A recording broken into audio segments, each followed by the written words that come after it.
the root of the Latin word of emotions, energy and motion, right? It's literally like energy movement. Scientifically, biologically, you can test this. And energy only lasts in your body for 90 seconds. That's the truth. That's a fact. And what happens is we create stories of that energy and they get trapped in our bodies. And that's the root of trauma, is energy trapped and stored in our body, in our subconscious brain, which remembers and it repeats. And what trauma really is, in my mind, is our body trying to like finish a cycle. It gets stuck, it gets trapped in an energy, and it tries to complete a cycle, and it's continuing to do that over and over and over again. And so it repeats, and it gets familiar with that pattern. It feels very safe in that pattern. That's why our bodies repeat. Our body only repeats what we're very comfortable and familiar with. So the unfortunate part about like a traumatic cycle is, the ironic part is we're trying to complete it. We're trying to heal ourselves. Our body is constantly trying to heal itself. It's trying to help itself. It's trying to finish the process. Yeah, but fix the story. It's trying to fix the story. Happy ending. Happy ending. That's the story of the universe. That's the story of our bodies. Our bodies are constantly healing. Like, our bodies are miraculous machines, healing itself, and it knows what to do. In the case of trauma, it's repeating it because in its definition,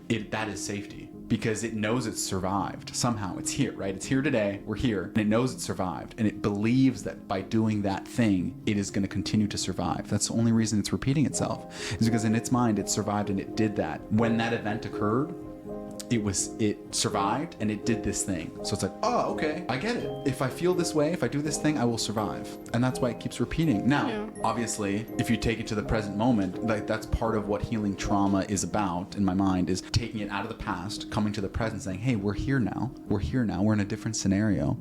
What you've been trying to do to solve this problem, to repeat this cycle, isn't going to help because we're out of this. Here's what we need now, and I can help you work through this. It's kind of like bringing it out of its time loop. It's stuck in a time loop in the past, and you have to bring to the present, say you're safe, and here's a different kind of way of going about this. Back to the point of like, energy doesn't last in your body for very long. It's literally only 90 seconds. And if you're able to kind of get that energy through you through different modalities, this is why we talked about last time, like exercise, moving your body. That's why it's so important to literally just discharge your body's energy